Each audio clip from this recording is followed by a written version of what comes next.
Bienvenue dans une autre capsule du cours de marketing de base par Smart Learning Hub by Hajar A. Aujourd'hui, on s'attaque à une question qui semble simple mais qui est en réalité fondamentale. Qu'est-ce que le marketing? On va voir ensemble que, loin des clichés, c'est bien plus qu'une simple histoire de publicité. Allez, c'est parti. Alors, pour y voir plus clair, voilà notre plan de route. D'abord, on va déconstruire une idée reçue très courante. Ensuite, on verra qu'il y a deux temps en marketing, la réflexion puis l'action. On enchaînera avec le processus en 4 étapes. On fera bien la différence entre la stratégie et l'opérationnel. Et pour finir, on verra que le marketing, il est vraiment partout. Allez, on commence tout de suite. Quand on dit marketing, la première image qui vient souvent en tête, c'est quoi? Une pub à la télé, une affiche dans la rue, une bannière sur un site web. C'est justement ce cliché qu'on va démonter ensemble. La question est donc posée. Est-ce que le marketing, ça se résume simplement à vendre et à faire de la pub? Si cette pensée vous a déjà traversé l'esprit, ce qui va suivre va sans doute vous intéresser. Parce que la réalité, elle est bien plus riche et surtout beaucoup plus stratégique que ça. En fait, le marketing, c'est avant tout un état d'esprit. C'est une philosophie d'entreprise.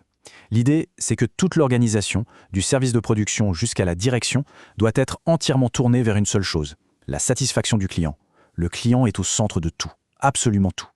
Bon, maintenant qu'on a établi que le marketing est un état d'esprit centré sur le client, voyons comment ça se traduit en pratique. Parce que le marketing, il a deux visages qui ne peuvent pas exister l'un sans l'autre. On réfléchit d'abord et ensuite seulement on agit.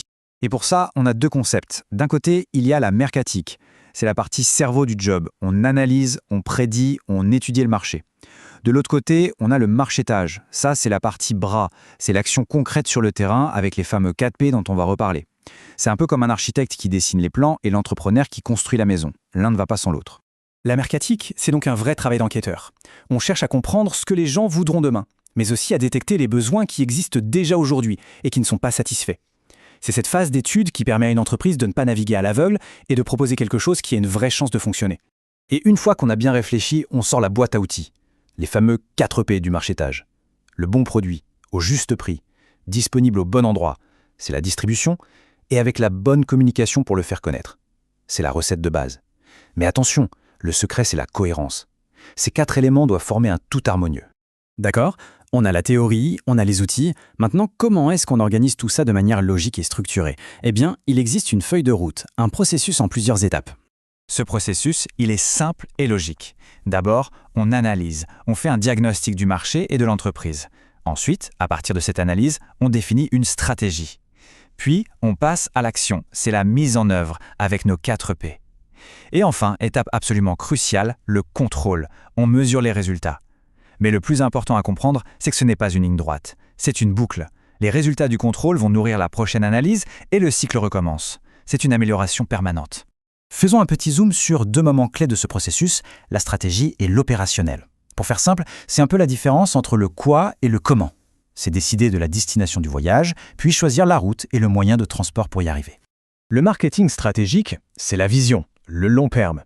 C'est là qu'on définit la mission de l'entreprise, qui on veut cibler, comment on veut être perçu. C'est le grand quoi. Le marketing opérationnel, lui, c'est le concret, le court et moyen terme. C'est l'ensemble des actions qu'on met en place pour atteindre les objectifs de la stratégie. C'est le comment on va y arriver jour après jour. Retenez bien cette phrase, elle résume parfaitement l'idée. La stratégie définit ce qu'il faut faire et l'opérationnel définit comment le faire. On peut aussi voir la stratégie comme une boussole qui donne la direction et l'opérationnel comme le moteur qui fait avancer le bateau. Bon, pour terminer, élargissons un peu notre vision. Parce que tous les principes qu'on vient de voir, ils ne s'appliquent pas seulement à la vente de produits de consommation. Le marketing, dans son essence, est absolument partout. Si on devait résumer, le marketing, c'est quoi? C'est une philosophie basée sur la satisfaction du consommateur. Ça utilise des méthodes scientifiques et surtout, c'est une fonction qui fait le pont. Le pont entre l'entreprise d'un côté et le marché de l'autre. Il s'assure que les deux se comprennent et parlent le même langage. Et cette logique de pont, on la retrouve dans des domaines très variés. Évidemment dans la grande distribution, mais aussi dans les services comme la banque, dans l'industrie quand une entreprise vend à une autre, dans le marketing social avec les campagnes de santé publique et même en politique pendant les élections, sans oublier bien sûr le marketing international. Et pour finir, je vous laisse avec une question pour réfléchir. Pensez à une marque, une entreprise que tout le monde connaît. Comment est-ce qu'elle applique cet état d'esprit centré sur le client au quotidien? Qu'est-ce qui, dans ses actions, montre qu'elle a vraiment compris les besoins de ses consommateurs? C'est un excellent exercice pour commencer à regarder le monde qui nous entoure avec un œil de marketeur. Merci de votre attention. À bientôt avec une autre capsule du cours de marketing de base par Smart Learning Hub by Ajar.